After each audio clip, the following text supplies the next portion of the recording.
মূলত আমাদের প্রথম তদন্ত কমিটি হয়েছে, সেটা ছিল বায়াসড। প্রথম তদন্ত কমিটির মধ্যে একজন স্যার ছিল, তিনি মূলত রিজাইন করেছেন। তো তাহলে কিভাবে তিনি আনবায়াসড কমিটি ভিতরে থাকেন? আবার দ্বিতীয় যে কমিটি তৈরি করা হয়েছে, সেখানে একজন স্যার দেখলাম তিনি অসুস্থ। তো অসুস্থ হয়ে তিনি কিভাবে কমিটির ভিতরে তার নাম দিলেন, বা তিনি কিভাবে সম্মতি জানালেন যে তিনি কমিটিতে থাকবেন, এ নিয়ে আমরা আশঙ্কা বোধ করছি। ওয়ালটন আবারও মিলিনিয়ার অফারে ওয়ালটন ফ্রিজ কিনে আপনিও হয়ে যেতে পারেন মিলিয়নিয়ার। মিলিনিয়ার ছড়াছড়ি দেশ জুড়ে, এটা শুধু ওয়ালটনই পারে। যে এই কমিউনিটি আমাদের রিফর্ম ওয়ানের কমিউনিটির মধ্যে বায়াসড, কারণ রিফর্ম ওয়ানের কমিউনিটি মূলত তৈরি করা হয়েছিল আমাদের যে সব দাবি দেওয়া ছিল তার কাজের জন্য, কিন্তু রিফর্ম ওয়ানের কমিটি দিয়ে মূলত আমাদের দমনপীড়ন করা হয়েছে এবং আমাদের প্রাণপ্রিয় রফিক হাসান ভাইয়ের ক্যাম্পাস থেকে বিতাড়িত করা হয়েছে।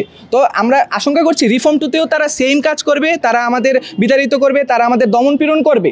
তো এই কারণেই হচ্ছে আমরা এই কমিটি নিয়ে আশঙ্কা বোধ করছি, এবং ইউজিসি থেকে বলা হয়েছে যে তাদের থেকে একটা কমিটি দেওয়া হবে, তারা নিরপেক্ষভাবে তদন্ত করবে। আজকের মধ্যেই তারা কমিটি দিয়ে দেবে এবং তারা নিরপেক্ষ তদন্ত করবে, এবং আমাদের আশ্বস্ত করেছেন যে আমাদের সব দাবি দেওয়া যৌক্তিক দাবি দেওয়াগুলো মেনে নেওয়া হবে।